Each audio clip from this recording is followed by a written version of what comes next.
Cierro esto porque si no se vuelan nuestras clases. Tenemos buenas noticias. Las medallas alcanzadas en Tokio, pues sin lugar a dudas, significan no solo una alegría, sino y también una inspiración, ¿cierto?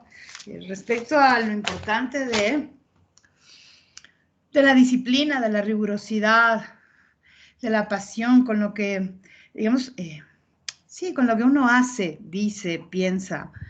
Y claro, estas deportistas, pues que se han ganado el oro y la plata, han entregado su vida, digamos, ¿no es cierto?, a esta disciplina y terminan siendo las mejores del mundo. Es emocionante, es importante para el país también, no solo, digamos, por la obtención o por tener o por contar con medallas y con medallistas olímpicos, sino también para poder pensar, medir, reflexionar, mirar cómo han venido los procesos en relación a el apoyo y la preparación de los deportistas, quienes pues no es que son los mejores del mundo porque se han dedicado en los 2 últimos años o en los 3 últimos años, sino realmente la vida entera. Estas chicas son muy jóvenes y me parece que desde niñas han estado entregándole su vida a este deporte hasta conseguir las medallas, ¿no? Es lamentable tener que leer también, ¿no?, enterarnos o mirar que quienes han viajado a Tokio, pues no eran quienes debían viajar, ¿no? Y me refiero, por ejemplo, a los entrenadores, sí, a los entrenadores de las medallistas, que finalmente han tenido que quedarse, pero los que sí se han ido son los amigos y los parientes, ¿no es cierto?, de las autoridades, que piensan, digamos, en el provecho propio y no en el bienestar común, ¿no? Creo que esto es una generalidad, además, entre los humanos y mucho más hoy. Pero emocionante, no sé, ¿qué dicen ustedes? Cuéntenmelo.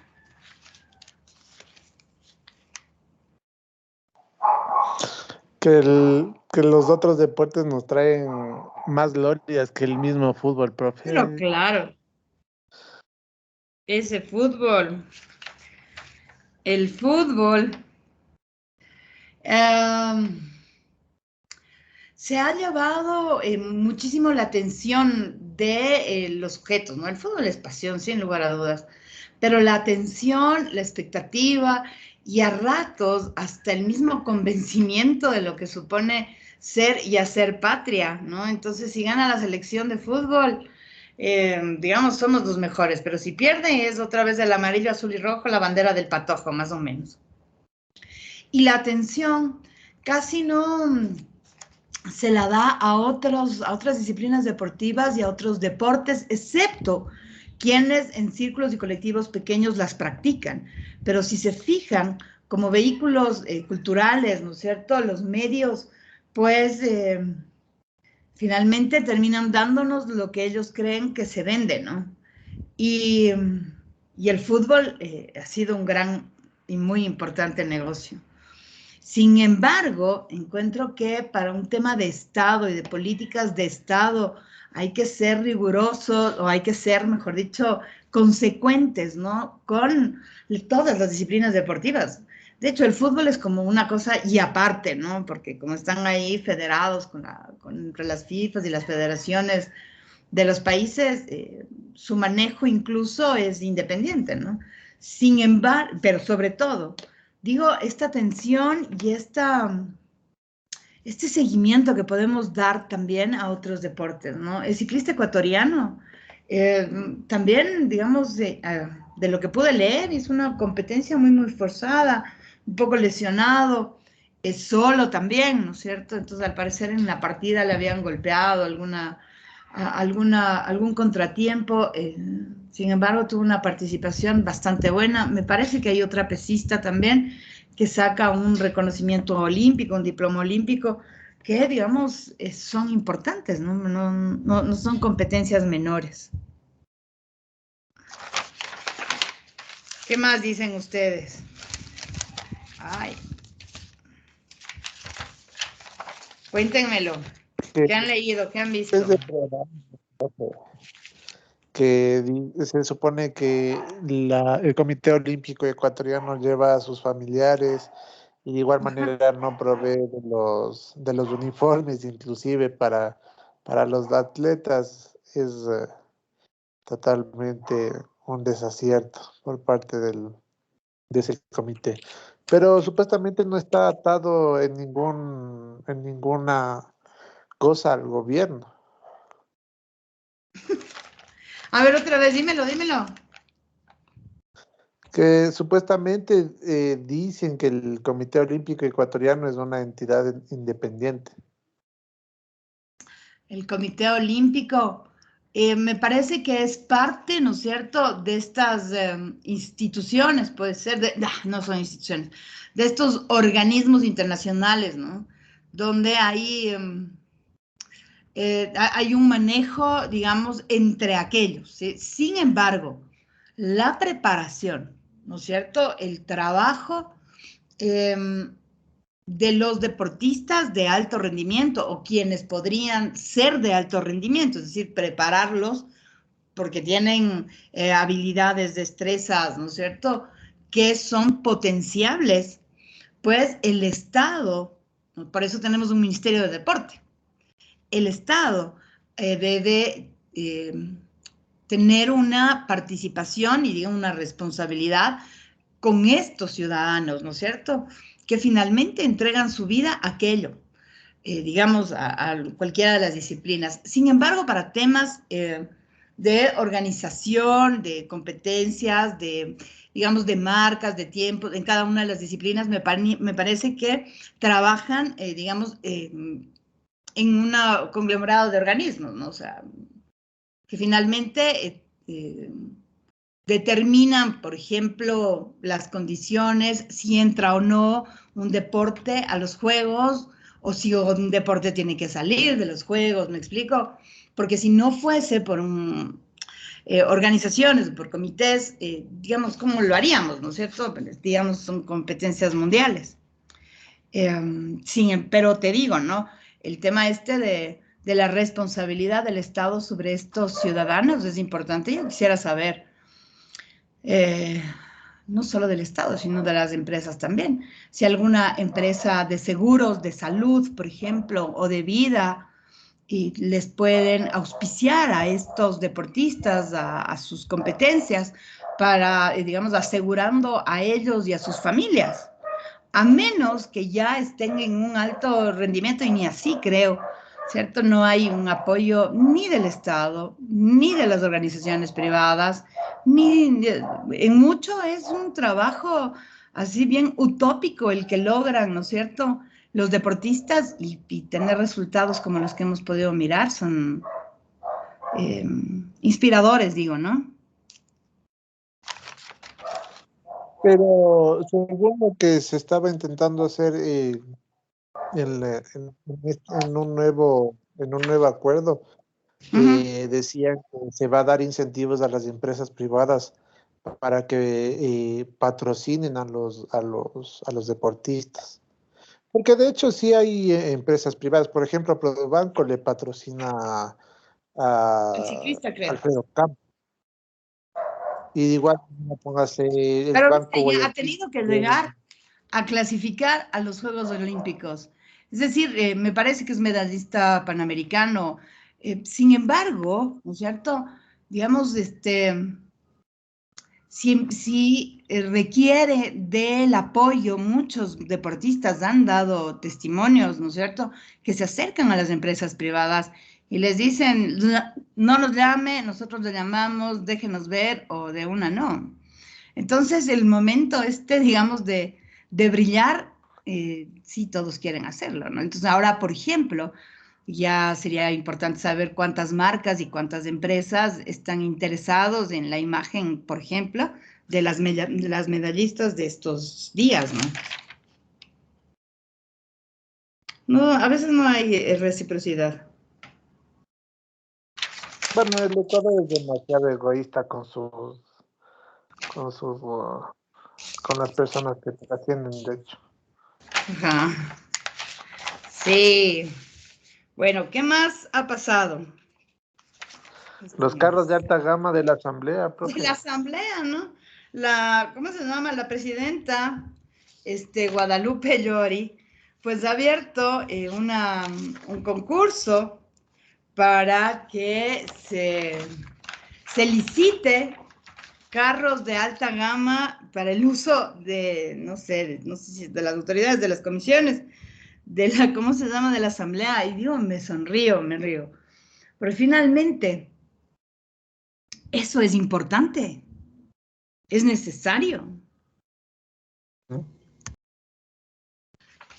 Ahí Ya está están como, viejos, dicen. así dicen, ¿no?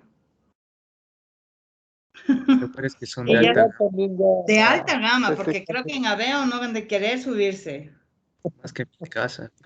puro Audi estaba cotizándose nomás, profe. ¿Quién está cotizando? Audi, Mercedes-Benz y BMW, de lo que me ¿Qué enteré. tal? Uno ni para el bus tiene. Es de verdad que uno cuando cree que algo va, digamos, que dentro de estas y son las instituciones del Estado, en algo podemos mejorar, pues no. Es ¿No? desolador. Total y completamente desolador. Bueno, también el tema del alcalde Yunda, que parece novela mexicana en su era de oro. Digamos, Claro. qué tenaz, ¿no? Que sí quiere regresar, dice que ya le han dicho en ¿cómo se llama? En la corte, que tiene las medidas de amparo y que entonces ella ha estado haciendo sus cositas. Sin embargo, le han dicho, mejor con esta dictamen, sí, con estas medidas aceptadas, digamos. El otro ya ha salido y se ha conseguido a unos ciudadanos eh, que caminen con él y que, digamos, y que le apoyen, ¿no? Ahora, ¿qué dice Santiago Guarderas a esto? ¿Ya se fue nomás o qué? Me parece que hay un lío en este momento en el municipio.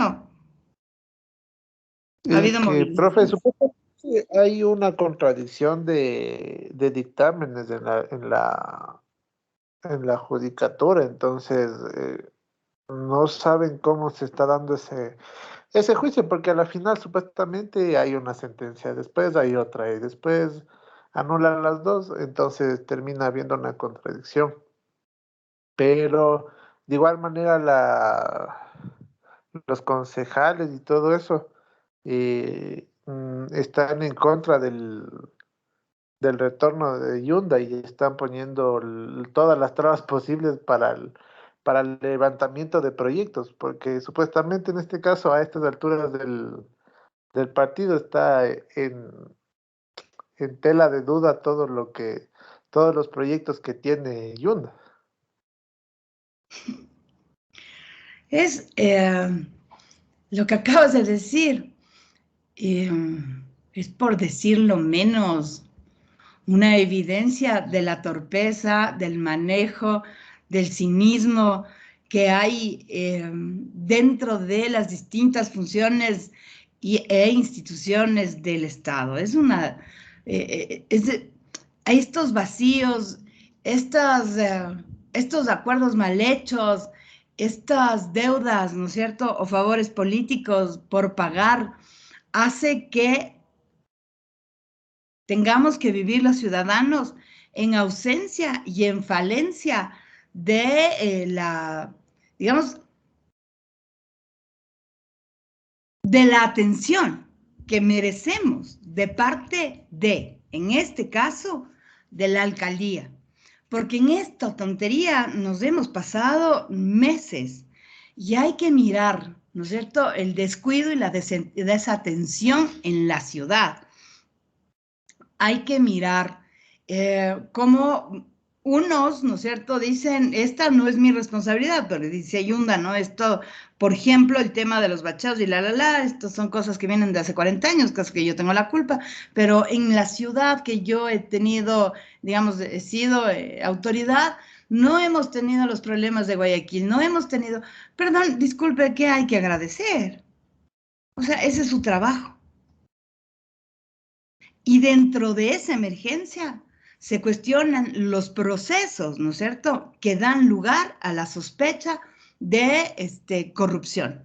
Ahora, también es cierto que a Yunda no le sacan por corrupto, porque si fuese por corrupto, entonces quedaríamos como falentes de toda autoridad, de todo representante ciudadano, porque muestras de transparencia casi nulas o ninguna. Entonces, por corrupto no le sacan, ¿no?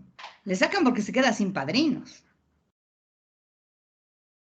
Y ahora, finalmente, están ahí en un empújame, porque digo, como se ha conseguido el apoyo de algún sector de la ciudad del señor Yunda, es un enfrentamiento entre ciudadanos brutal.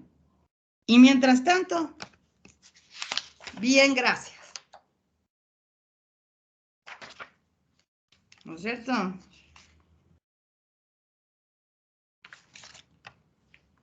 O sea, la verdad es que parece ya una falta de respeto. No está justo. Y de hecho, supuestamente ya van a sacar más cosas que implican al hijo de Yunda haciendo arreglos para lo que son un montón de contratos más que ni siquiera se mencionan. Entonces, Más corrupción, dices vos.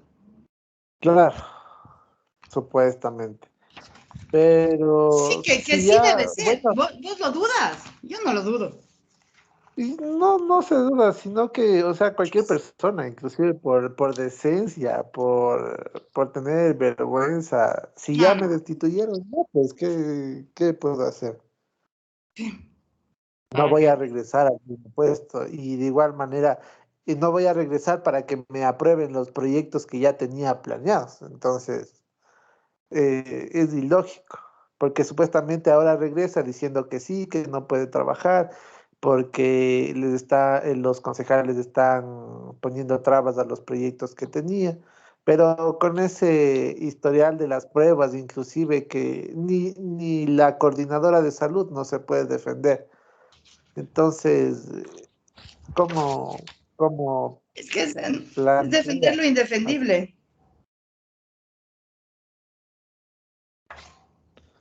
Eso, profe?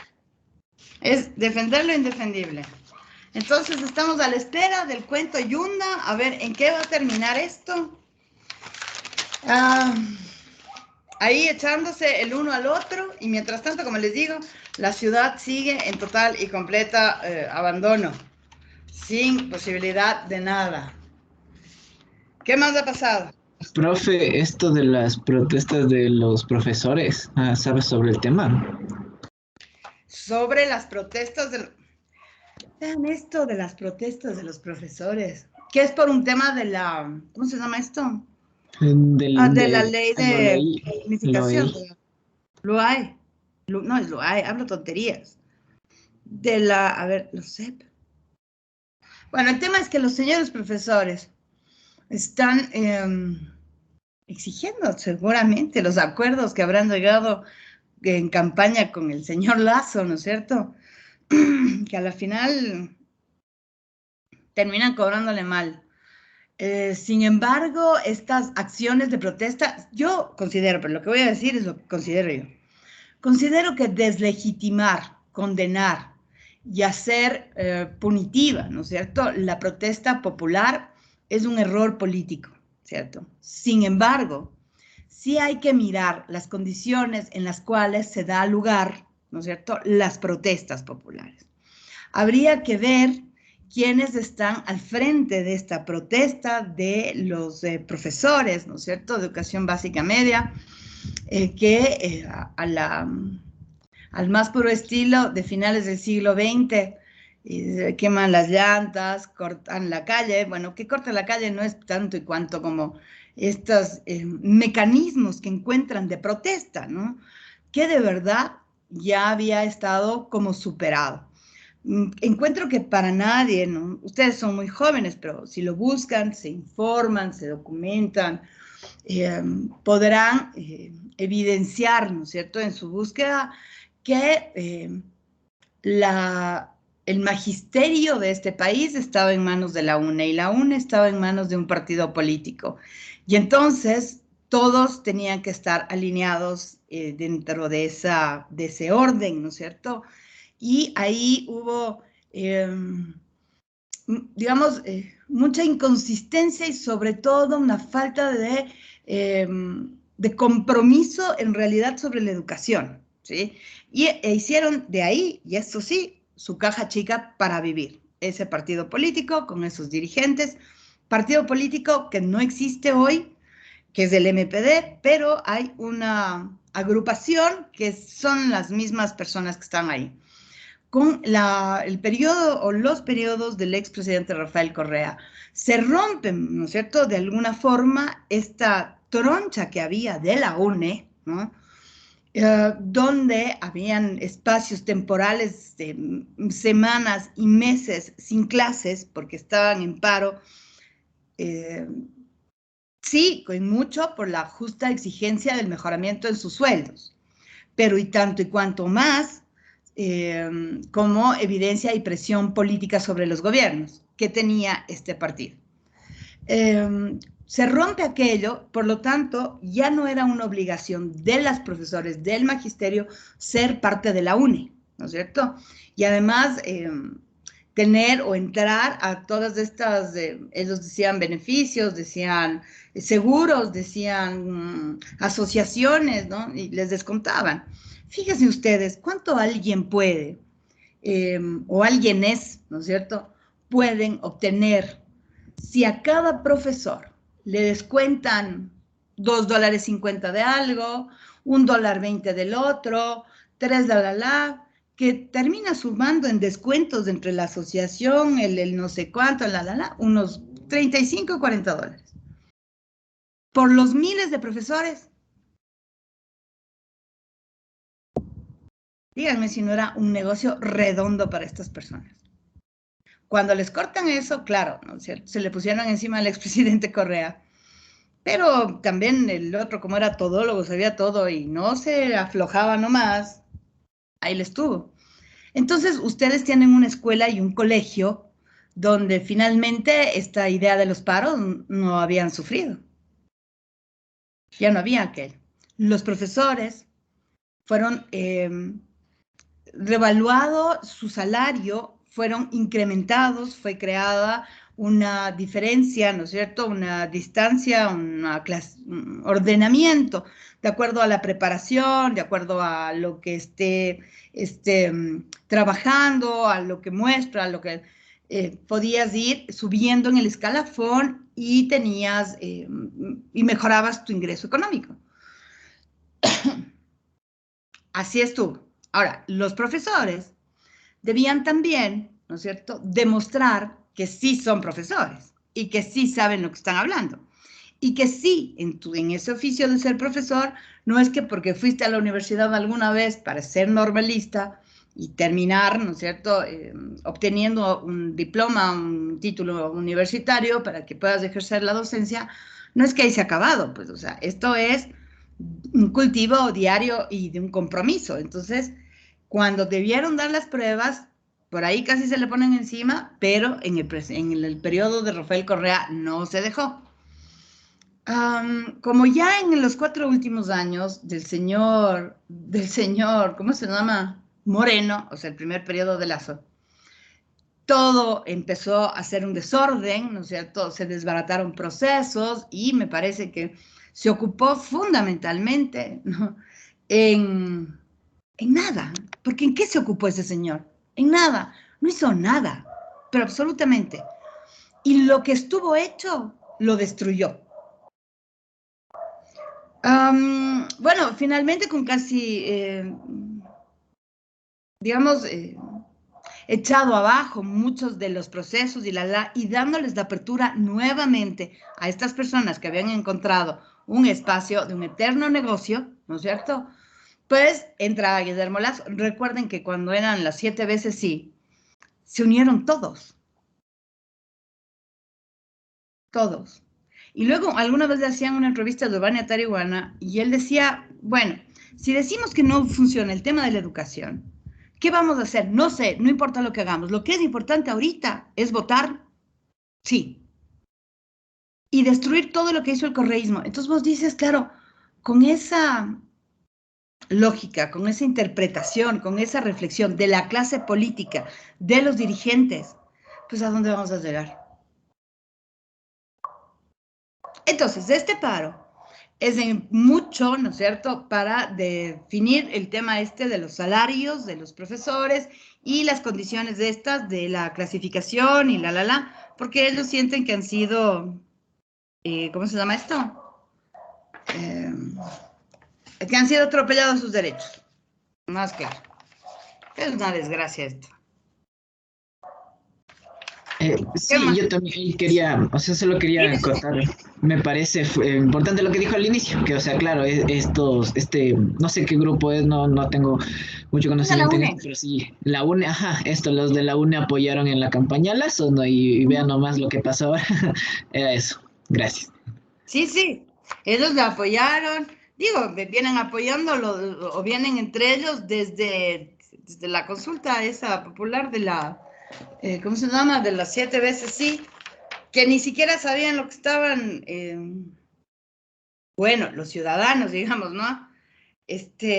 Siendo consultados y el manejo y la explicación ¿termina qué?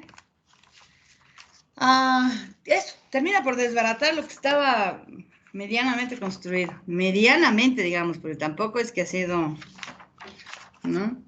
¿Qué más ha sucedido? No más. Estoy buscando, ya voy a prender la cámara. Estoy buscando el texto de hoy. Dime.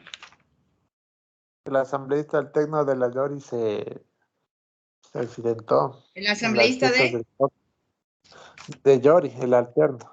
Se accidentó en las fiestas la de presidenta. No te escucho muy bien. Conca. El alterno El alterno del asambleísta, de la presidenta que dices que he hecho. se accidentó y falleció el Ah, día de ayer. ¿cuándo? El día de ayer. No sabía esto. Se estaban movilizando de dónde a dónde. Ya encontré. O sea, supuestamente, no, bueno, no supuestamente, sino que hubo un evento en el Coca para ver lo de las nacionalidades.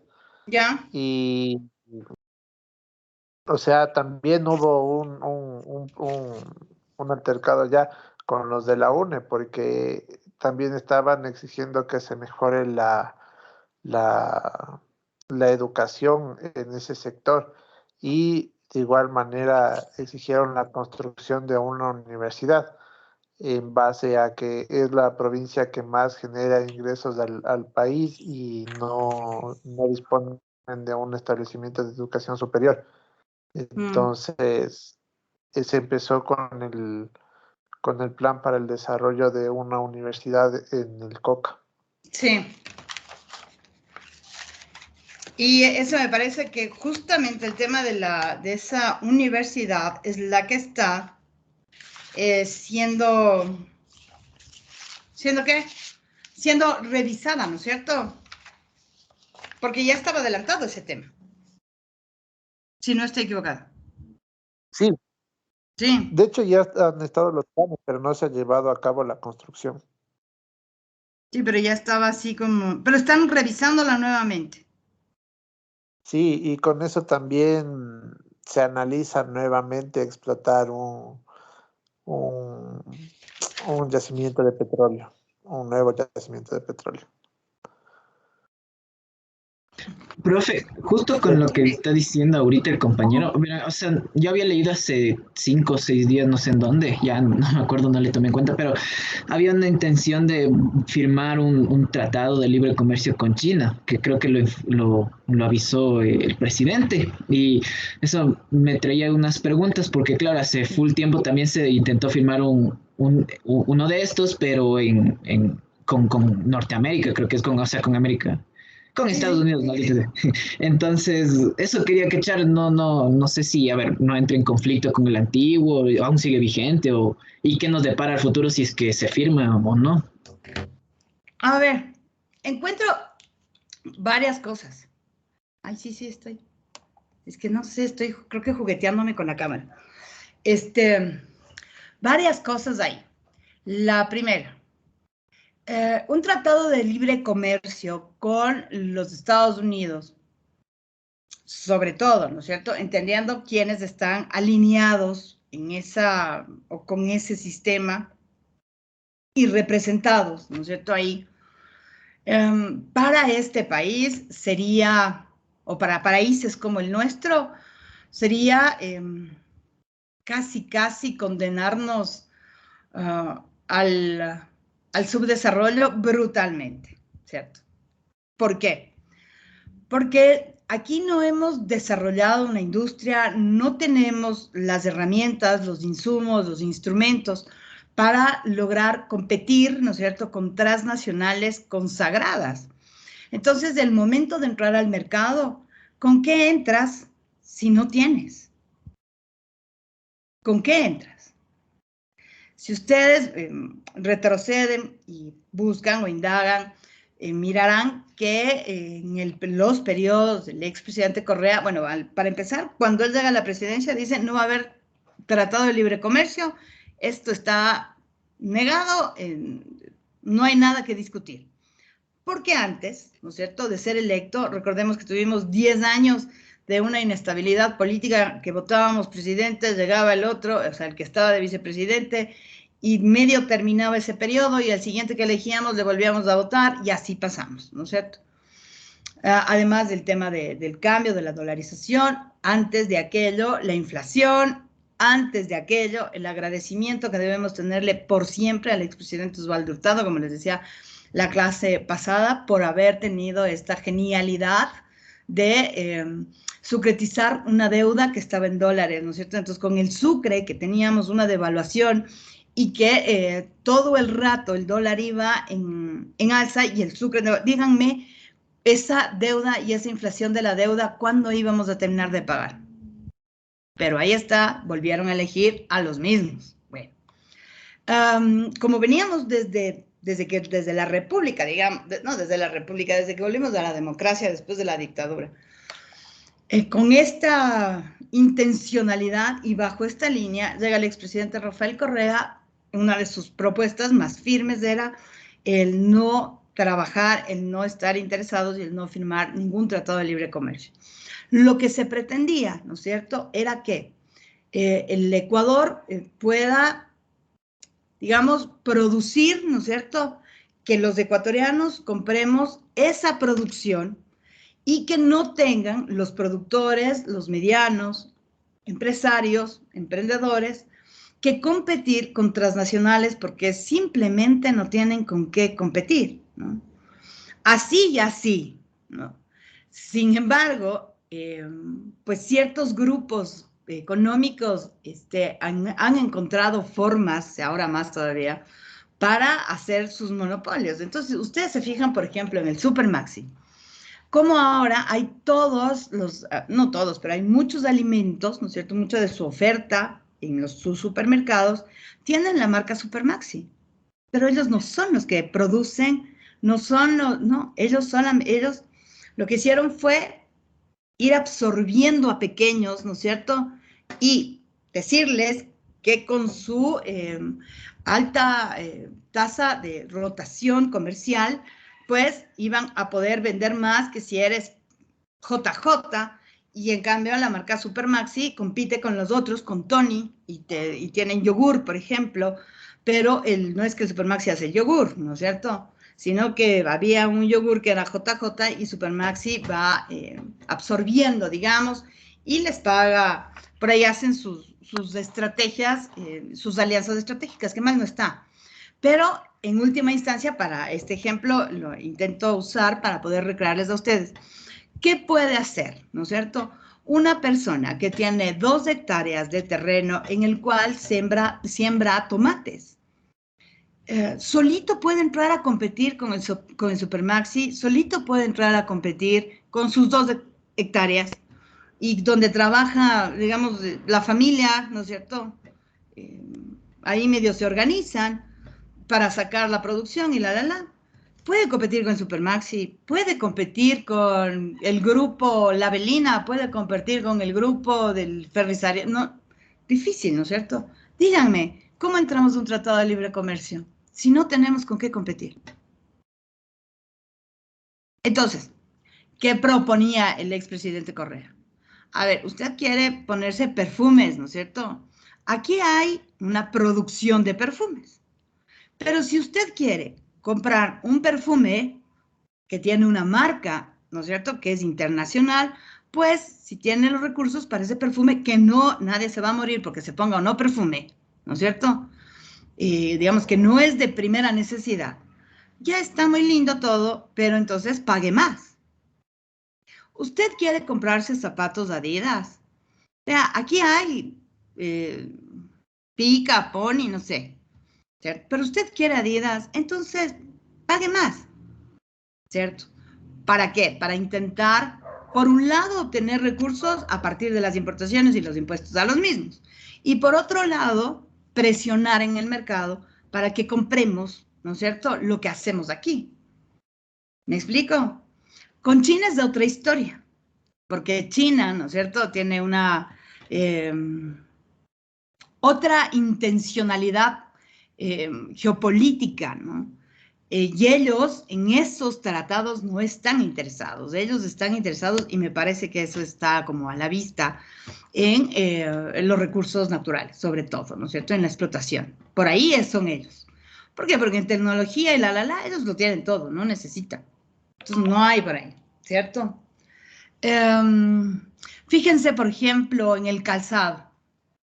Ya les había dicho, ¿no? Si quieren, ¿cómo se llaman? Estas marcas consagradas. Y claro, entonces, ¿qué empezó a hacer la gente? Como tenemos el gen del mal, quienes tenían visa se van a los Estados Unidos y te dicen, yo te traigo, pero me pagas, o se van, compran allá en $10 y vienen acá y te venden en 50, porque como en el maratón te venden en 70, ¿me explico? Y no estamos ayudando a la economía.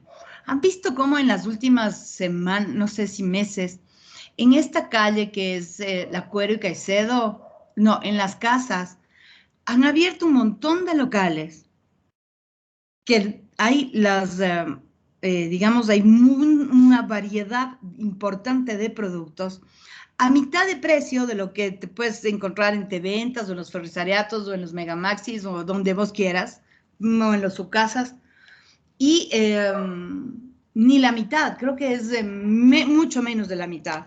Pero claro, no están pagando impuestos. Adivinen, ¿quién pierde en ese ejercicio? Todos. Pero muchos ciudadanos se creen vivísimos, ¿no es cierto? Porque han encontrado donde hay baratísimo. Pero, digamos, esto no es sano, no es... ¿no? Y vos ves que estas prácticas se van aumentando, digamos, en varias esferas o en varias actividades económicas. Y entonces los estados terminan casi en nada, ¿no? En ¿qué será? Esqueléticos, sin nada. ¿Qué más? ¿No más? Lo que dijo el ahora presidente de Perú, que los que no estudian ni trabajan se van al ejército, servicio militar. ¿Qué cómo? Los jóvenes Sí. que eran, ¿Los jóvenes? tenían que, bueno, si no trabajan ni estudian, pues tienen que ir al servicio Ir al militar. ejército, que hagan algo. Ajá. Hay mucho temor, mucho miedo con ya en el ejercicio del poder del presidente peruano Castillo, ¿no? Hay ahí por ahí un escándalo, además, por quien es el jefe de gabinete, a quien acusan de ser un senderista, ¿no? Ustedes saben que Sendero Luminoso, ellos sí eran una organización terrorista, ¿no? Abimael Guzmán, que le tienen apresado, digamos, como en condiciones nada humanas, pero nada humanas. Pues cometió y dio muchísimo terror en el Perú, ¿no? Eso es innegable, pero innegable. Hay una diferencia entre los grupos terroristas, entre los grupos subversivos, entre los grupos armados guerrilleros, son distintas, ¿no? Digamos, su forma de actuar y sus actividades en la militancia, ¿no es cierto? Pero Sendero Luminoso sí es un grupo terrorista, y el haber designado como jefe de gabinete a un exsenderista, pues les tiene ahí puestos de cabeza, ¿no? De cabeza están los peruanos, asustados. ¿Algo más? Ese Abimael Guzmán ponía bombas, se llevaba pueblos enteros, sin miedo. Sin miedo. Y ese fue un trabajo que les llevó muchos años a la inteligencia peruana lograr determinar. Y lo encuentran por la basura, o en la basura que sacaban de una casa, tuvieron una información, un grupo de inteligencia, y en la basura encontraron unos medicamentos, unas cajas de medicamentos. En esa revisión, ¿no es cierto?, en esta acción, es que logran atrapar a Abimael Guzmán y vivo. ¿Algo más? No. Bueno, entonces a lo que vinimos, queridos compañeros. Sí, no, creo que nada más. Bueno, vamos a hablar en esta clase sobre la etapa de la República, la etapa republicana de Francia, que va entre el 1792 y el 1804. Es bien interesante esta etapa republicana, sobre todo por lo que significa la figura de Napoleón Bonaparte, ¿no es cierto? Si ustedes miran hasta antes, ¿no es cierto?, o sea, la Revolución Francesa se da para terminar con este sistema feudalista, con este sistema de una monarquía en donde los ciudadanos, o las personas, no eran ciudadanos, eran cualquiera, en donde la gente, ¿no es cierto?, no tenía derecho alguno, ni podía decidir sobre nada, excepto, no, de nada. Terminando o llevándolos o condenándolos a la pobreza, a la ausencia de educación, a temas muy complicados de salud, por la desatención, ¿no es cierto? Si a esto le sumamos el tema de las guerras y de las pestes, pues esto termina como llevando al límite a las personas, y se da esto que decimos la Revolución Francesa, que ya la habíamos hablado, pensando que esta revolución, después del trabajo que realizamos y que lo habíamos revisado por ahí la semana anterior, que termina por beneficiar a una clase bastante arribista, ¿no es cierto?, que es esa clase comerciante, aburguesada, ¿no?, que finalmente nunca iba a ser parte de la monarquía, nunca jamás. Pero ellos tampoco se consideraban que eran el pueblo raso. Entonces ellos terminan como impulsando la Revolución Francesa y pues terminan votando al rey, y se declaran los derechos humanos y todo lo que habíamos hablado. Pero lo interesante es que el 21 de septiembre del 1792, Napoleón Bonaparte da un golpe de Estado a ese muy joven Estado francés, ¿no?, y él se declara emperador. Pero lo interesante es cómo la gente lo apoya. Ojo que ellos venían, ¿no es cierto?, de votar a un rey. Entonces cambiamos de un rey por un emperador. Yo no sé en la historia si el Napoleón o el Hitler, o cuál de los dos han sido, o cuál de los dos es el mejor estratega que ha tenido la historia civilizatoria en este mundo. No sé, porque realmente Napoleón Bonaparte vuelve a instaurar, ¿no es cierto?, un golpe de Estado, un manejo único, un manejo autocrático, si quieren ustedes, y él se declara emperador y funda una república del imperio, si quieren ustedes. Es interesante también mirar a este Napoleón Bonaparte porque es el inicio de lo que hoy podemos conocer como el sistema neoliberal, ¿cierto? Que a partir del Napoleón tiene una claridad, una institucionalidad que está direccionada, ¿no es cierto?, a lo que los procesos históricos van a seguir cultivando y que tiene como un orden, ¿no es cierto?, mejor dicho, que tiene como fin establecer un orden mundial alrededor de esta idea del comercio, del capital, del mercado, ¿no es cierto?, intentando sobre todo volver una mercancía a todo, ¿no? Nuestra clase de la próxima semana será sobre Habermas, porque hablaremos ya de la modernidad en sí mismo, entonces usaremos el texto de Habermas, pero, digamos, está ir acuñando, ir cultivando la idea del éxito alrededor de la mercancía y la mercantilización de todo, incluso de los seres humanos, ¿no? Donde, por ejemplo, recién determinados los derechos, al ser humano se lo empieza a concebir como un ser de mercancía, ¿no?, de trabajo. Y ven que hasta hoy, siglo XXI, hablamos de la mano de obra. Porque no vemos al ser humano, vemos a la mano de obra.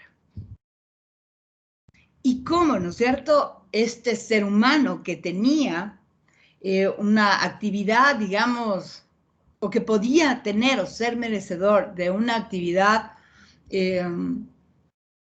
personal, emprendedora, digamos, individual, legítima, pues se ve anulado y se ve absorbido luego y casi a la par por lo que decimos la revolución industrial.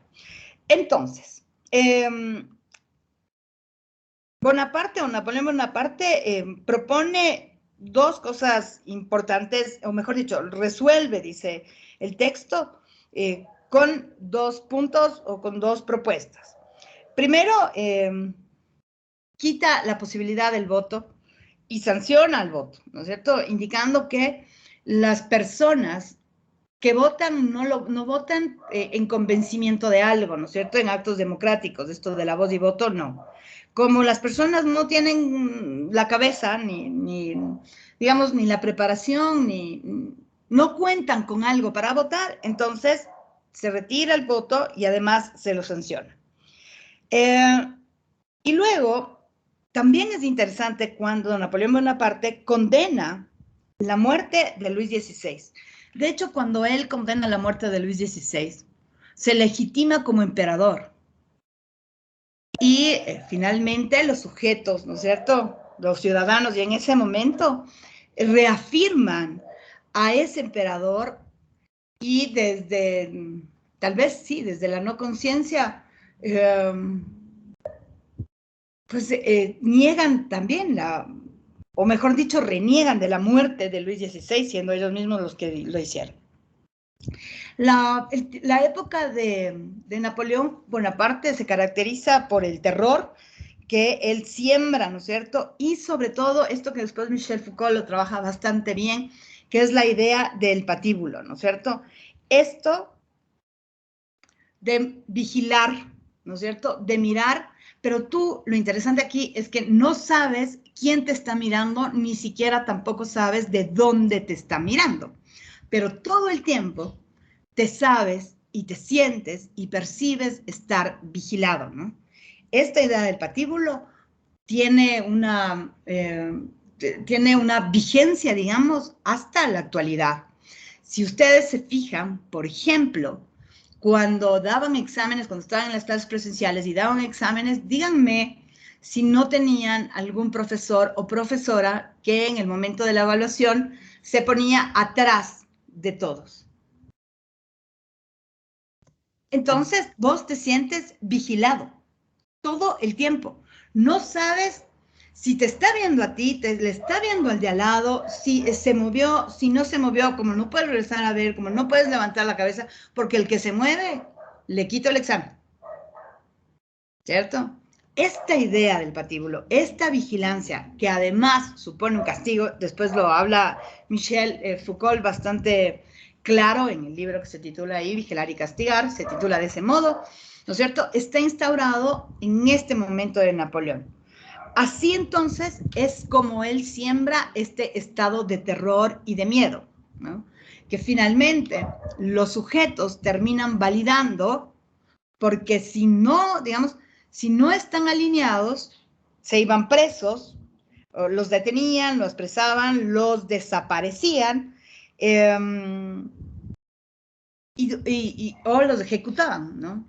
Entonces, para él tener el orden, para él tener el control de todo, para él tener el manejo, pues instaura esta idea o esta percepción del terror alrededor del patíbulo. Esta etapa imperial, que se entiende, es desde el 1804 hasta el 1815, donde está ejerciendo Napoleón en su condición de emperador. Él impulsa de forma interesante, ¿no es cierto?, aunque ustedes no lo crean, la cultura, pero digamos no la cultura que nosotros hemos hablado de cómo construimos la cultura y que todos somos cultura, ¿no es cierto?, en nuestras acciones, sino que le da un valor, y es interesante, por eso digo, tal vez es el mejor estratega, mejor que Hitler, porque les da un valor, les da una presencia y les da una visibilidad a quienes se dedican, ¿no es cierto?, a trabajar el arte, ¿no? Así, de alguna manera, les tiene como de su lado. Pero también, ¿no es cierto?, fundamentalmente, él puso muchísima atención en el tema del comercio y en el tema de la industria. Para él el tema del mercado es importante. Determina este primer banco, ¿no es cierto?, que, o la idea del banco, y de hecho funda, se crea este banco, una institución, la cual captaba dinero de los ciudadanos, dinero que además era reinvertido o se prestaba a otros que requerían con las respectivas garantías, y les daba además a las personas que depositaban, ¿no es cierto?, que entregaban su dinero al banco, les daban un pequeño reconocimiento. Así es el negocio de los bancos, así empieza este negocio, así inicia entonces la idea del neoliberalismo, fundada en el comercio, en la industria, ¿no es cierto?, apaciguándolo por ahí con la cultura y sobre todo manteniendo el control a partir de la noción del patíbulo. Las victorias militares que tuvo en la expansión, y por eso es que la Francia tiene una memoria histórica, digamos, de triunfo y de poder, ¿no?, sin lugar a dudas, más que por la Revolución Francesa, por ese mismo Napoleón, ¿no es cierto?, que con su idea de expansión, porque para el momento recordemos que el poder estaba determinado aún, para ese momento, para el del Napoleón, aún estaba determinado en la geografía, en el espacio geográfico y en cuanto posees, ¿no? Entonces, pues esto expandió a la Francia, expande su poder también, hasta que se da esta famosa batalla de Waterloo en el 1805, en donde pues termina vencida, ¿no es cierto?, y termina vencida por Inglaterra, que además tiene un proceso bien interesante, porque si a alguien debemos atribuir el tema de la industria, por lo menos en esa primera revolución industrial, es de Inglaterra, ¿no? Inglaterra, los ingleses, ellos sí que siempre se han considerado los dueños del mundo mundial. Como hablábamos, ¿no es cierto?, que antes de que se dé la Revolución Francesa, sí ya habían las ideas, pero estos franceses como que no se animaban, pues los federados de las 13 federaciones en América o en Norteamérica terminan independizándose, ¿no es cierto?, de los ingleses. Los ingleses se dan cuenta, ¿no es cierto?, primero que ya se les fueron los americanos y prefirieron hacerlo en los mejores términos de negociación, ¿no?, para que haya un rédito siempre en ganancia para los ingleses. Pero ellos se fijaron que al lado, ¿no es cierto?, que en Francia se producía la revolución y que la revolución se daba por la razón fundamental que las personas se sentían desatendidas y que no podían mejorar sus condiciones y que el progreso era una cosa nula y que ya estaban como hasta el límite de aquello, y se produce la revolución. Fíjense que Inglaterra está, ¿no es cierto?, ahí, no muy lejitos de la Francia, es un proceso que estaba a la par, pero los ingleses tienen una monarquía hasta hoy. Hasta hoy. Siendo su reinita uno de los personajes más influyentes en el destino del mundo. Hasta hoy. Entonces la pregunta es, ¿por qué en Inglaterra no se dio un proceso revolucionario como se da en Francia o como se dio en América? ¿Sí? Ahí adentro, digamos, para deshacerse de la monarquía y para empezar esto que empieza la Francia, ¿no es cierto?, que es un estado republicano, que después viene el Napoleón y todo esto. Y es lo siguiente, pues en Inglaterra el rey se da cuenta y dice no, o sea, ¿qué es lo que está sucediendo? Vamos a hacer o vamos a darles lo que necesitan. Y entonces ellos se apuntalan en la industria. Y lo interesante es que empiezan a otorgar al pueblo los insumos, los instrumentos, las herramientas para la producción. Y además empiezan a considerarlos, es decir, los ciudadanos encuentran que están siendo, ¿no es cierto?, tomados en cuenta dentro de la monarquía, o sea, dentro de el sistema, digamos, ¿no? Están siendo tomados en cuenta y además les están dando los insumos, ¿no es cierto?, para mejorar sus condiciones de vida. A esto le llamamos la revolución industrial. Insisto, ¿no es cierto?, mientras Francia se encontraba en estos procesos políticos y todo era un relajo, esta Inglaterra, ¿no es cierto?, empieza con este momento que se dice la revolución industrial, que sobre todo es un movimiento tecnológico. Fíjense, los franceses era un movimiento social, político, económico, ¿sí?, que hacen la revolución.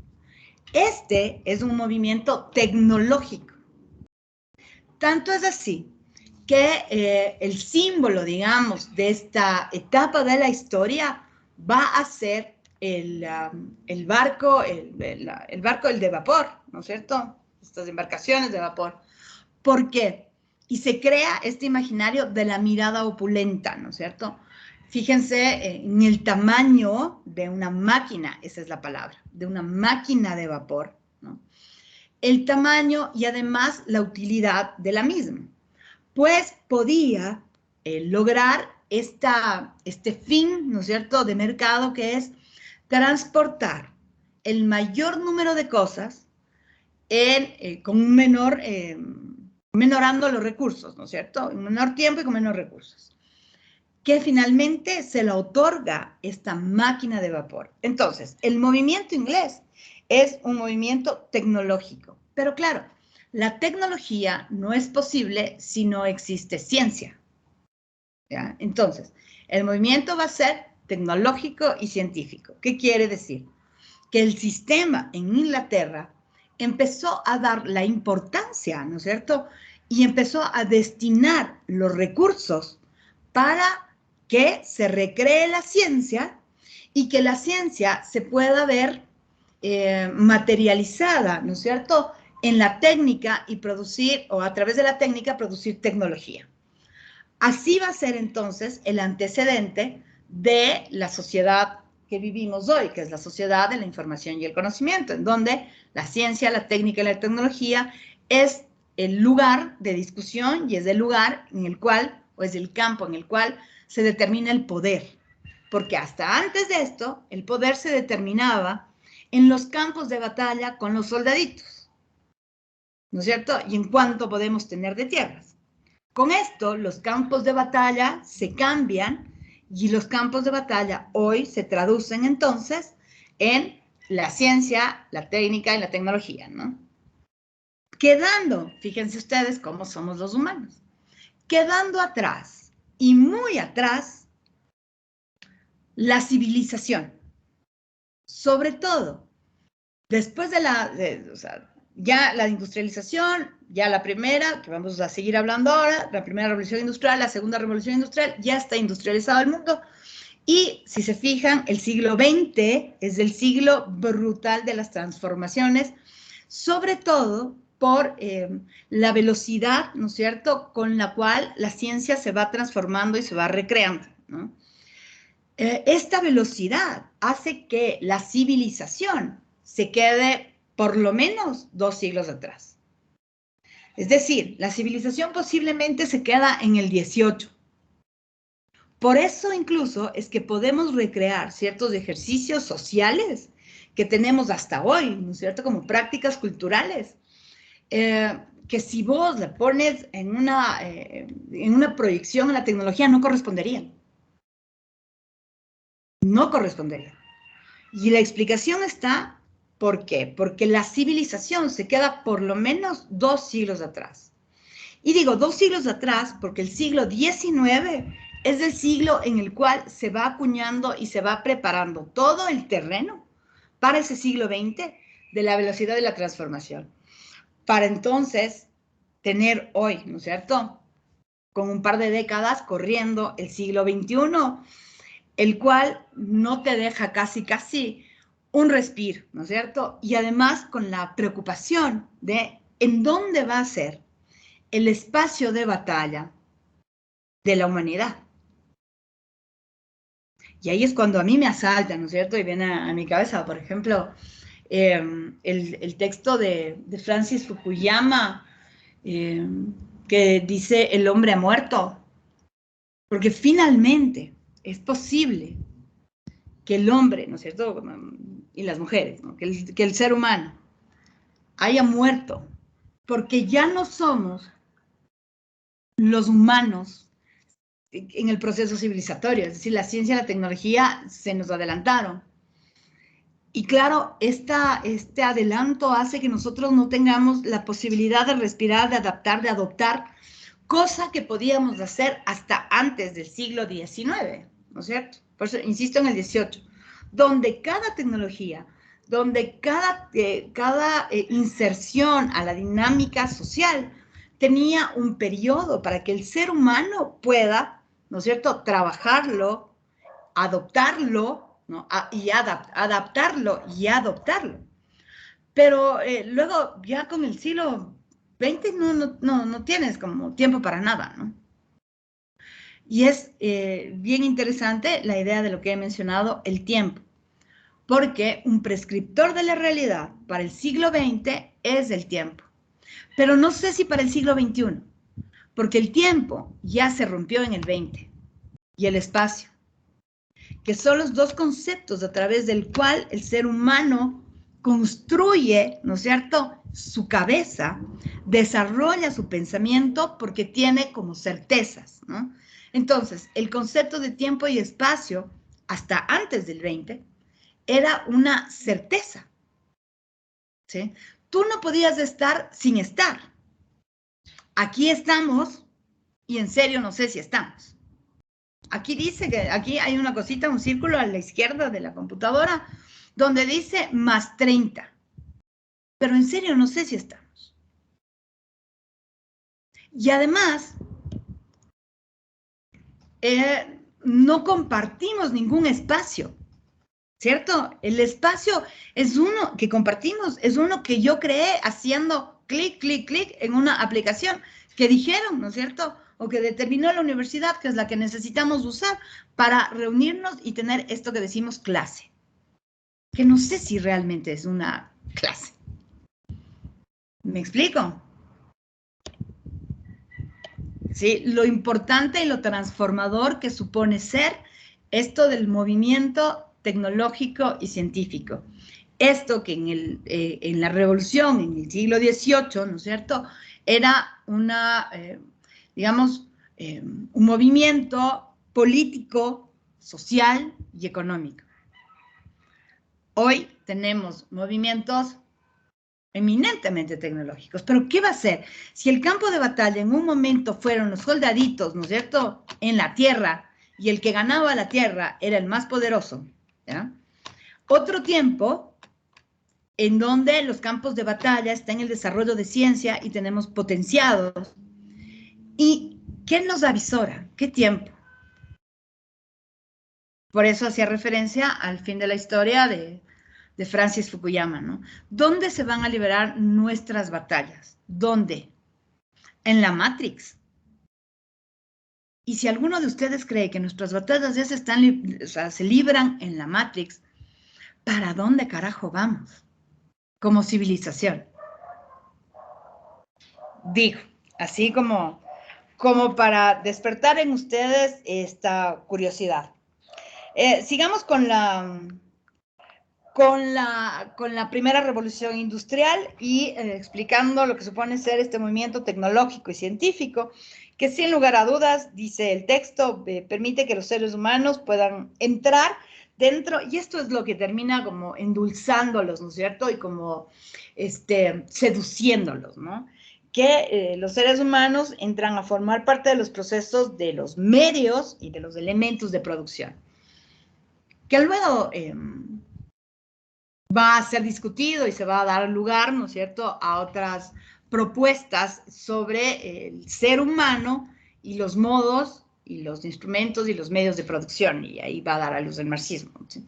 Sin embargo, en este momento de la industrialización, el interés, ¿no es cierto?, de estos países que habían regido, que regían y lo regieron al mundo, estaban interpretándose y además produciendo desde distintas esferas, que hoy las podemos mirar y que hoy las podemos estudiar. Ahora, en esta revolución industrial, que iría desde el 1760 hasta el 1860, la primera revolución, se va a hacer visible, digamos, sobre todo por tres cosas. Primero, la producción, ¿cierto? Y la producción es bien interesante. ¿Por qué? Porque ya vamos a empezar esta etapa de la homogeneización. Empezamos desde ahí, ¿no es cierto?, a homogeneizar los procesos. Pero lo interesante es que esta homogeneización, ¿no?, que inicia con un tema de producción, termina homogeneizando a los sujetos. Y entonces hoy, si vamos a una sala de cine, si yo comparto con ustedes un capítulo de Los Simpson, de forma predecible, yo puedo determinar cuándo se van a reír, cuándo se van a enojar, cuándo les van a tener la idea de tristeza, pero lo van a hacer todos. Fíjense que sí empezamos un tema de producción, y digo empezamos, ¿por qué? Porque empieza la inserción de la máquina, en la sociedad, digamos, ¿no es cierto?, en los procesos para producir. Sin embargo, el sujeto podía producir solo, ¿no es cierto?, con la inserción de la máquina. Me explico, o como ejemplo, una modista, ¿ya?, digamos, una modista, al insertar la máquina, ¿no es cierto?, para confeccionar un vestido, pues lo podía hacer en menos tiempo, con menos recursos, y y combinar temas textiles, lo que sea, ¿ya? Misa también, ¿ya? Entonces, entra la máquina a la producción. Sin embargo, no sé si alguno de ustedes ha tenido esta experiencia jurásica, que es ir donde una costurera o donde un sastre para que te hagan un terno o un vestido. Y esto es toda una ciencia misma, ¿no es cierto? ¿Por qué? Primero te toman las medidas, ¿no es cierto? ¿Qué del cuello? ¿Qué de ¿cómo se llaman estas? ¿Qué de las muñecas? ¿Qué te miden de aquí para acá, de acá para acá? Y así, todo, ¿no? Te miden todo. Vos eliges la tela, vos eliges el modelo, vos eliges, y ese vestido o ese traje es para ti, ¿cierto? Sí, en ese momento, con la inserción de la máquina, podían hacer el doblez, lo que sea, ¿ya? Sin embargo, esta inserción y estos procesos van a ir tan bien direccionados y tan bien apuntalados, ¿no es cierto?, que finalmente por alguna extraña razón, ojo que para el ejemplo que estoy poniendo, te prueban como 3 veces el vestido o el traje, ¿no? Primera prueba, segunda prueba, tercera prueba, hasta que ya queda el tuyo. Muy bien. Luego, ¿qué es lo que sucede? Nos inventamos tallas y entonces eres S, M, L, XL. Luego, las tallas vienen con la idea y con los estereotipos de belleza, de fealdad, de estilidad, de estética. Y entonces ya hay XS, MS, SS, ¿cierto? MS, ML, MM. Hay XL, hay LXL, XXL, XX, hasta 6 o X, creo. ¿Me explico? Y entonces las personas se van acomodando a las tallas. ¿Cómo hicimos? ¿Cierto? No solo para pensar igual, dado el caso que pensemos, o para percibir, ya, para usar la palabra adecuada, para que tengamos percepciones comunes y colectivas, sino además para entrar en los vestidos, en los trajes, en los zapatos, en las camisetas, todos de acuerdo a si eres M, L o S. Estás estipulado y estás, ya te introducen en una, ¿no? Entonces, fíjense, ya alcanzada la modernidad, ya, digamos, alcanzado el paradigma de la modernidad, que esto es un mal de inicios del 21, que son esta condición del ser humano a partir de su bienestar en relación a la talla a la que perteneces. Y eso sí, ya lo encuentro brutal. Lo importante aquí es que podamos explicar cómo es que llegamos al mundo en el que habitamos. Porque hoy las personas, o cómo las personas, llegamos a determinar nuestro bienestar en relación a que si eres M, L, XL, S.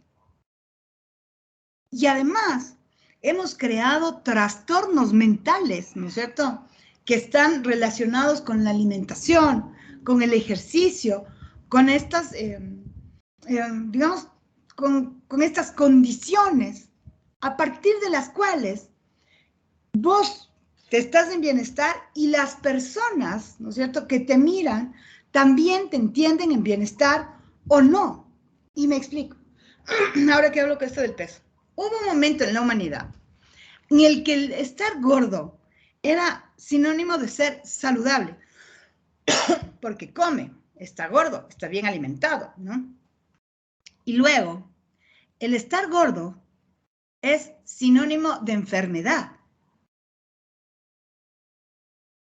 ¿Me explico? ¿En qué momento, cierto? Vamos como fracturando y construyendo y deconstruyendo aquello. Y cómo los movimientos van forjando, ¿no es cierto?, estas nuevas formas de ver, de comprender, de valorar y de decidir en el mundo. Y vamos construyendo esto que hemos venido hablando desde hace rato, que son los prescriptores de la realidad, ¿no es cierto?, que es lo que te determina cómo ves, cómo entiendes, claro. Ahora, cuando hablamos del siguiente eje, eso en relación a la producción. El siguiente es el desarrollo. Fíjense ustedes cómo a partir de la revolución se van juntando la idea que la producción va con el desarrollo y que con eso es bueno y va en mejoramiento y apunta al bienestar del ser humano.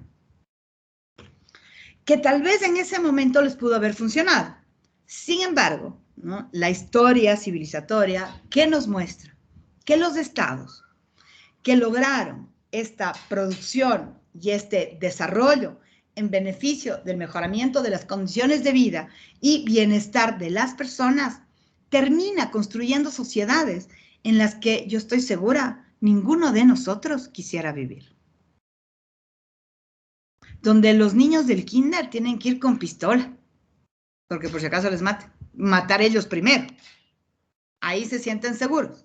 Sin pistola no están seguros. Donde las mujeres, ¿no es cierto?, no las mujeres, donde una persona, no importa si es hombre o mujer, no puede transitar por un lugar porque no sabe a qué hora le va a salir el loco y le va a llevar al sótano, y no importa si el loco es tu papá, por 20 años.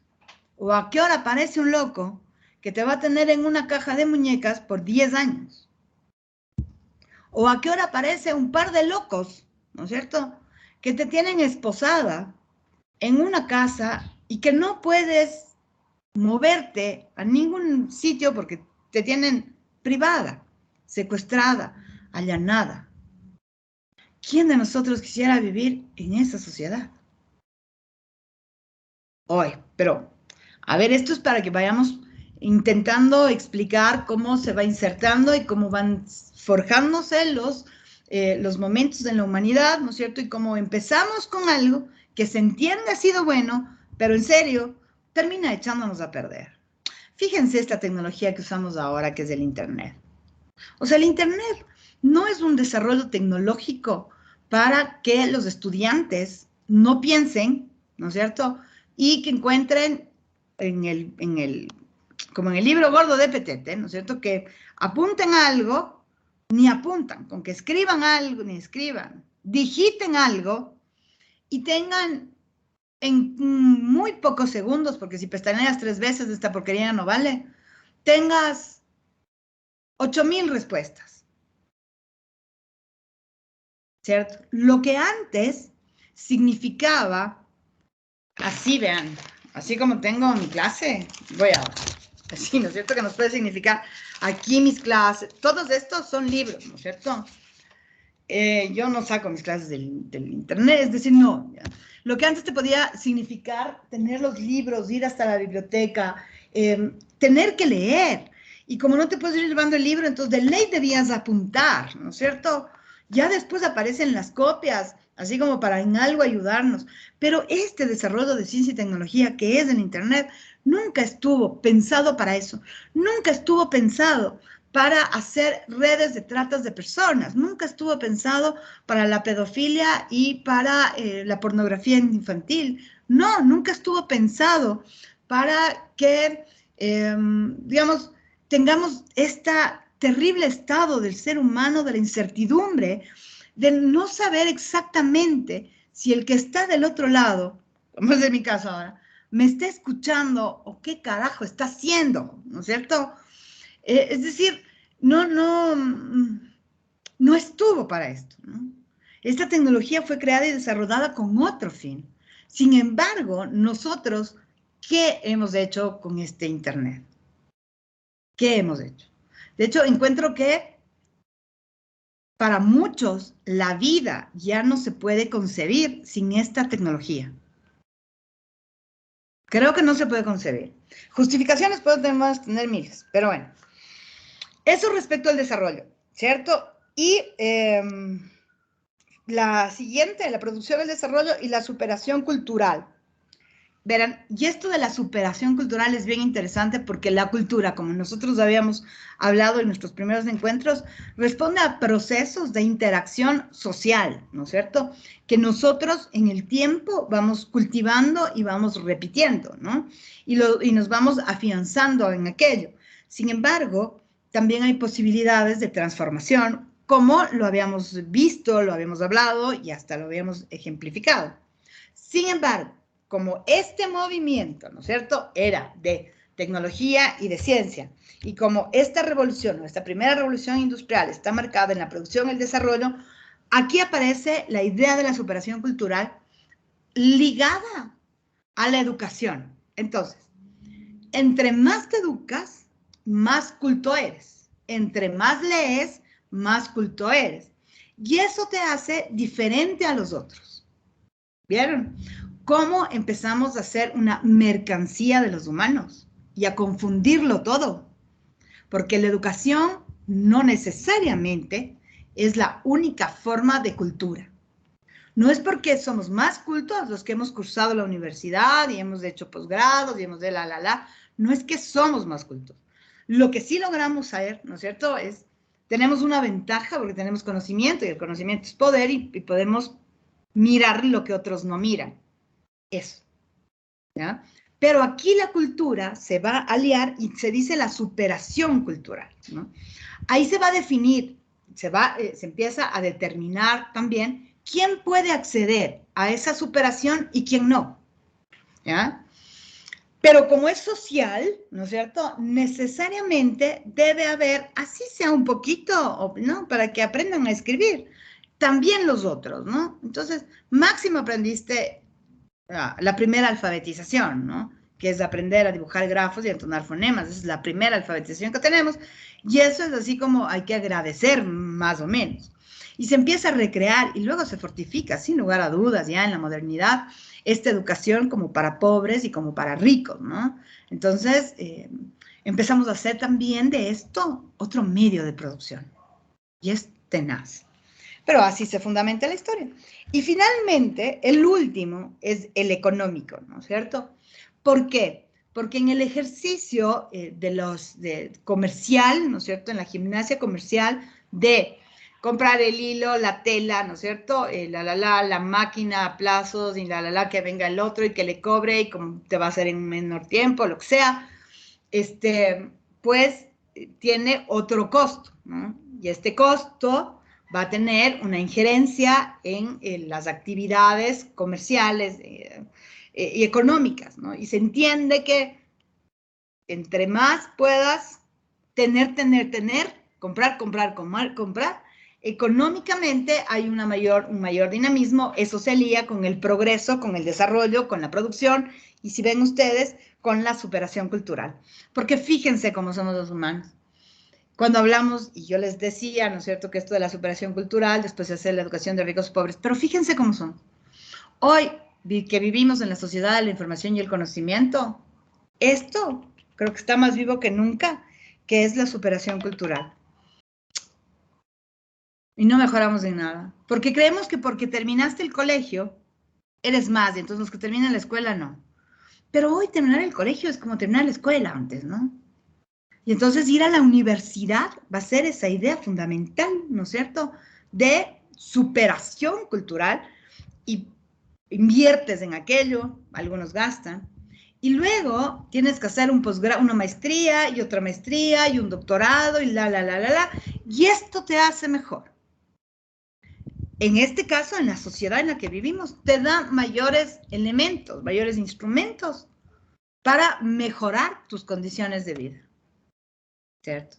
Que fíjense ustedes, cuando uno, y voy a hablar desde mi lugar, desde mi oficio, desde mi voz y desde mi memoria, ¿no es cierto? Entonces, este es el oficio que yo he elegido en la vida. Sí, estudié para hacerlo, ¿no? No solo estudié, digamos, dentro del campo de la ciencia que a mí me interesaba en el momento de asumir una carrera universitaria, sino también estudié luego cuando decidí que quería este oficio. Y luego hice un posgrado, y luego hice otro, y luego hice otro, y finalmente llego a un programa doctoral. Pero cuando llego al programa doctoral, tuve esta inquietud y dije, ¿no es cierto?, finalmente todo esto que he podido estudiar sirve en la medida en lo que yo pueda compartir. ¿Me explico? Y que curse un programa doctoral y que haya terminado ese programa y que haya aprobado, no me da ni me hace, de verdad les digo, mejor ciudadana, ni mejor persona, ni me he superado, porque habría que ver, habría que mirar a cuántos doctores, ¿no es cierto?, encontramos sin ninguna superación. ¿Sí me explico? Tal vez, y solo tal vez, en la medida en que vos te educas, de verdad que te vuelves mucho más sensible y mucho más humilde, ¿no es cierto? Y no acuñas de esta idea de la producción industrial. Y fíjense cómo terminamos produciendo profesionales creyendo que la única posibilidad de tener unas condiciones de vida dignas y de mejoramiento significa ir a la universidad, cuando no. Cuando en realidad no. Cuando creo que la educación técnica es muy importante, lo artesanal es muy importante en sociedades como esta o en momentos como este. Dime, Brian, ¿me quieres preguntar algo? Sí. Sí, profe, Dime. pero, o sea, ¿de dónde vienen las bases educativas? Es decir, una reforma como tal Otra vez no te escucho bien. para poder incentivar a todos esos campos. Tendría que... Ahí me escucha. No, para poder incentivar, a ver, dale.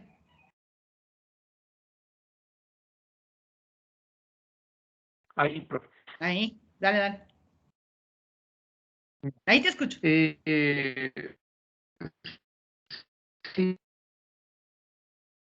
o sea, No, otra vez se te corta. al momento se encuentra en, como decir, en la...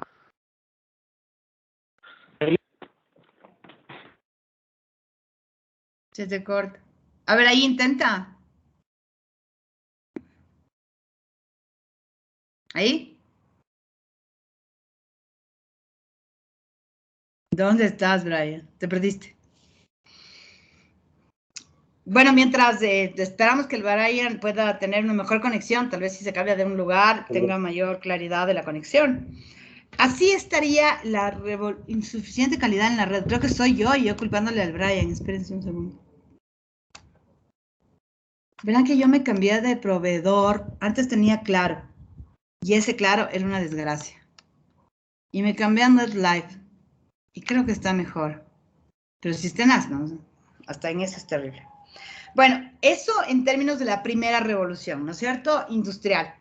Creo que lo más importante, en principio, será que la monarquía inglesa, ¿no es cierto?, termina dando la vuelta, termina mirando y termina decidiendo, ¿no es cierto?, de forma más efectiva, si quieren ustedes, y más decidora y determinante, porque veamos, esta revolución francesa, sí, es importante en la historia, porque es la primera revolución, desde pensar en movimientos políticos, sociales y económicos, una manifestación desde lo popular y pero no termina cambiando nada, tanto es así que le ponen al otro, o sea, cambiaron al rey por el emperador, ¿no es cierto? Y le ponen al ¿cómo se llama? Al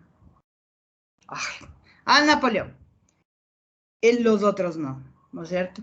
Y esa es la primera, ¿no es cierto? Esta decisión de la monarquía de mirar y atender lo que el otro no vio y aprender, cosa que hasta ahora creo que muchos no logramos adaptar a nuestras vidas. Y luego pensar en que este ya es un movimiento de ciencia y tecnología a partir de lo que he mencionado antes. Y cómo este movimiento de ciencia y tecnología, ¿no es cierto?, se ve expuesto en términos de producción, de desarrollo, de superación cultural y de lo económico, ¿no? Si debo resumir, así estaría como esta primera parte de la revolución industrial. La segunda revolución industrial iría desde el 1860 hasta el 1900, ¿no? El siglo XIX y entrado recién el siglo XX. Si se fijan ustedes, entre el uno y el otro, entre la primera y la segunda, hay un par de siglos. Pero desde el siglo XX al XXI ha sido brutal, pero brutal. Bueno, esta segunda revolución va a dar lugar a que Inglaterra tenga una reafirmación y una consolidación de su presencia, digamos, histórica en la historia y en los procesos que van definiendo la conformación del mundo y de la sociedad.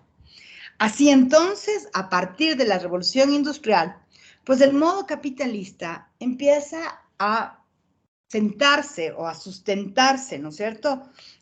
Como este sistema de esplendor, digamos, de desarrollo, de lo que decía antes, de esa idea de desarrollo, de esa idea de producción, de esa idea de mejoramiento, y simbolizado todo esto en la mirada opulenta, tener, comprar, ese va a ser el éxito, y ahí va a estar sustentado el capitalismo, ¿no es cierto? Para hacerlo, y después por eso viene la propuesta marxista, para hacerlo, los seres humanos se convierten en instrumentos de producción, ¿ya? Así entonces aparece la idea, les decía, de la mano de obra,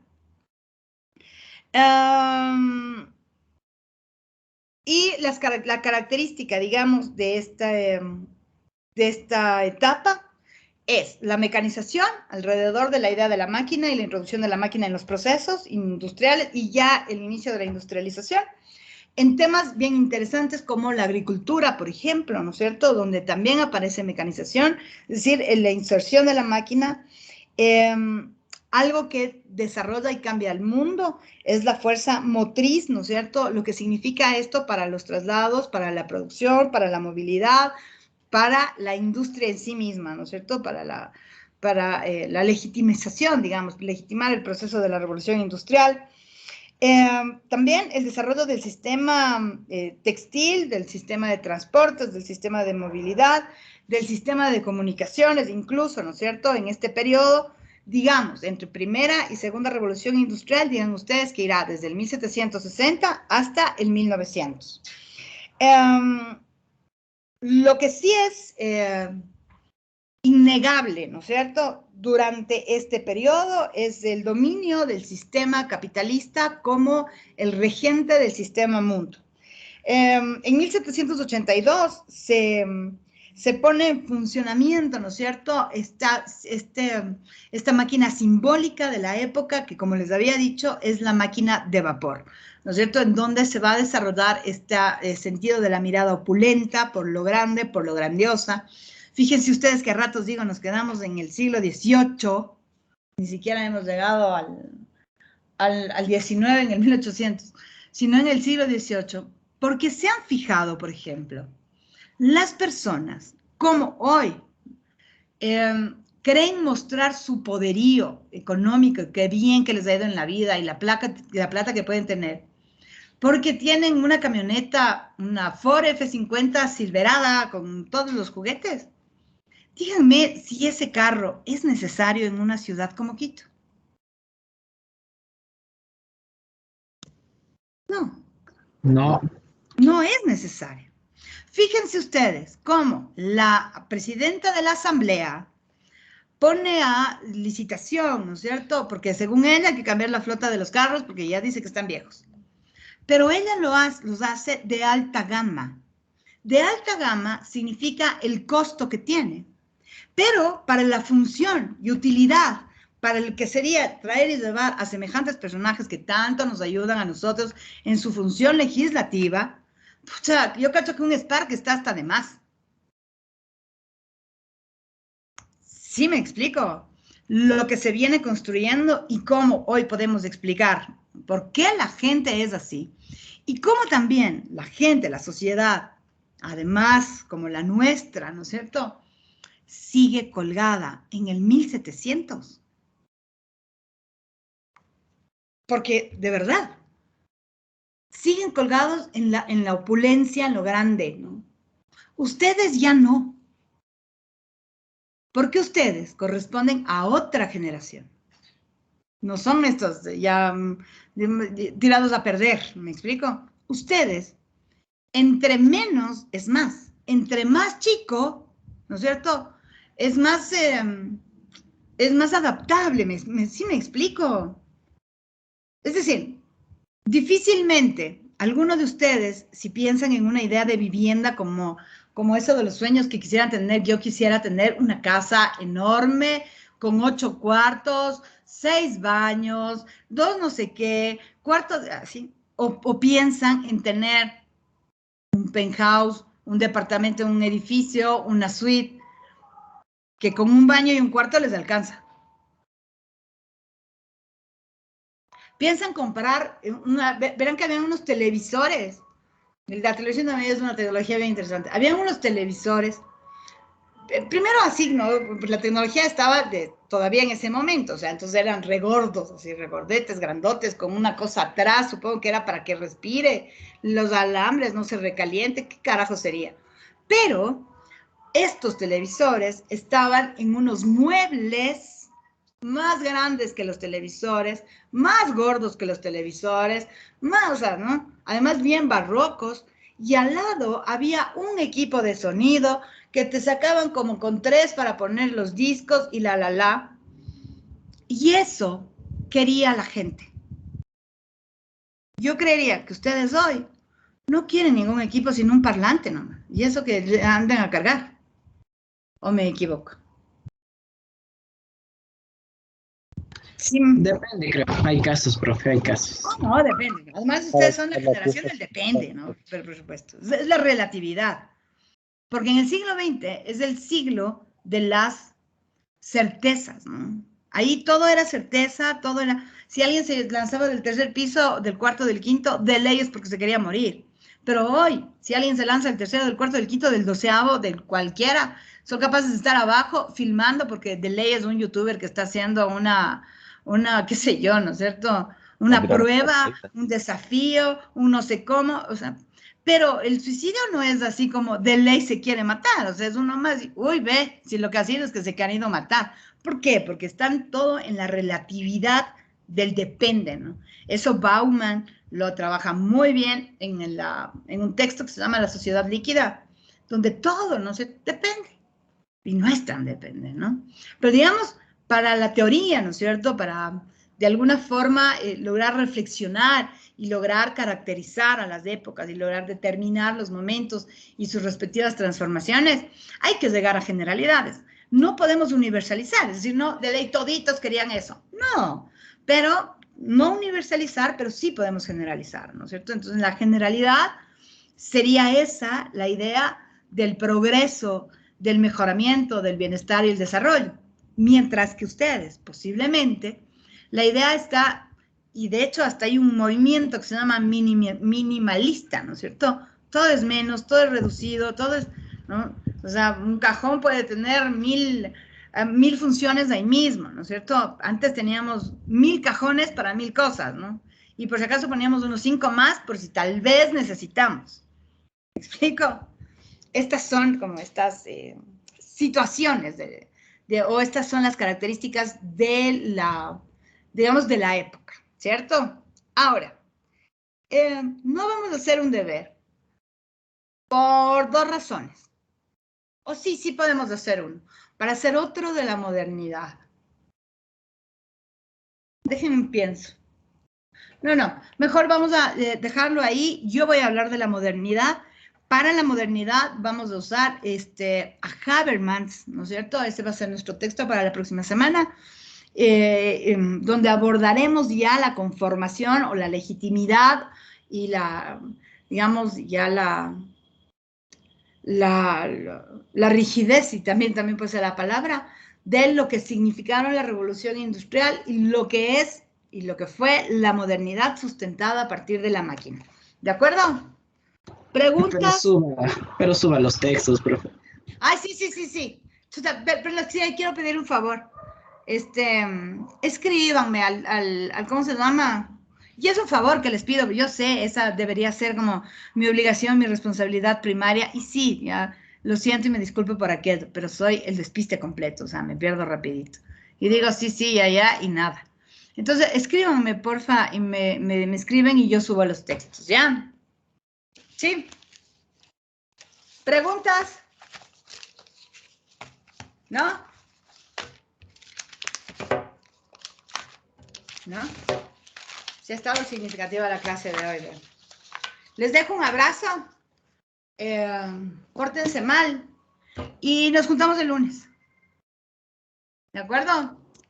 Gracias, chicos. Como dicen por ahí. Adiós. Me quedo pensando. Espérenme antes de que se vayan. Voy a seguir pensando. Estén atentos como al Teams. Porque como soy así, me quedo pensando. Estén atentos al Teams. A ver si logramos hacer, para también introducción para la clase de la modernidad, un ejercicio que pueda explicar, ¿no es cierto?, estas revoluciones, o sea, la revolución industrial, ¿ya? Solo estén atentos hasta como el miércoles, ¿de acuerdo? Me voy. Chao, entendido. chicos. Vean que estoy así con el ojo todavía mal, plan. Chao. Ya, profe. Chau. Chao. Como dicen por ahí, adiós.